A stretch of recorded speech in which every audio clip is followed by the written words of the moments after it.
அனைவருக்கும் வணக்கம். நான் உங்கள் ஆர்வம் பேசுகிறேன். நாம் வாழ்க்கையில் பார்க்கின்ற சில காட்சிகள், சந்தர்ப்பங்கள், சில மனிதர்கள் நமக்கு ஒரு புதுவிதமான ஒரு உணர்வை, புதுவிதமான ஒரு தகவலை, செய்தியை, நம்பிக்கையை விதைத்து விட்டு போவார்கள். அது எங்கிருந்து வேணாலும் வரும். ஒரு ஆஃபீஸில் வேலை பார்த்துட்ருக்கேன், போன உத்தியோகத்தில் இருக்கேன். அவர் வந்தார். அவர் எல்லோரும் நரிக்கிறோன்னு சொல்லி ஏளனமாக பேசுவாங்க. வந்தபோது, ஐயா சின்ன உதவி வேணும் அப்படின்னாரு. என்ன உதவின்னு கேட்டேன். எங்கள் தெருவுக்கு பக்கத்தில் சுடுகாடு இருக்குது, எங்களுக்கான சுடுகாடு இருக்குது.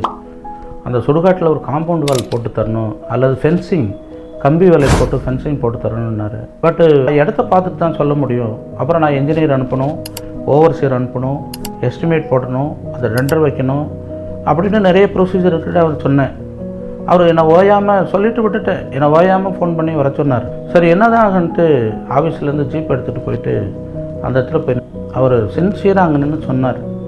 இதுதான் சார் எங்கள் சுடுகாடு. அது தெரியுது, அதுதான் என்னுடைய மனைவியினுடைய கல்லறை. என்னுடைய மனைவி இறந்து 15 வருஷம் ஆகுது.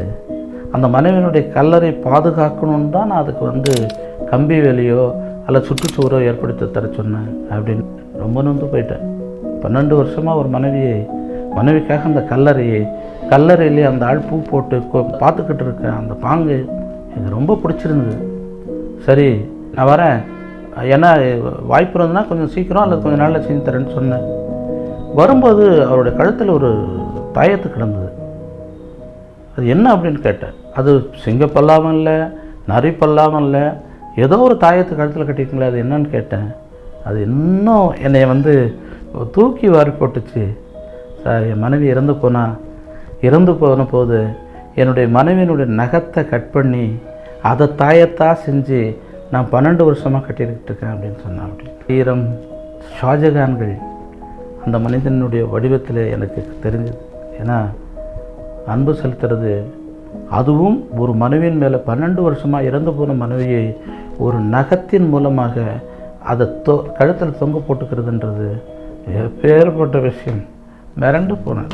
ஆனால் நாம் எல்லோருமே நம்மோடு இருப்பவர்களிடத்தில் அன்பு செலுத்துவோம் என்று சொல்லி அடுத்த ஒரு சந்தர்ப்பத்தில் பேசுகிறேன். நன்றி, வணக்கம்.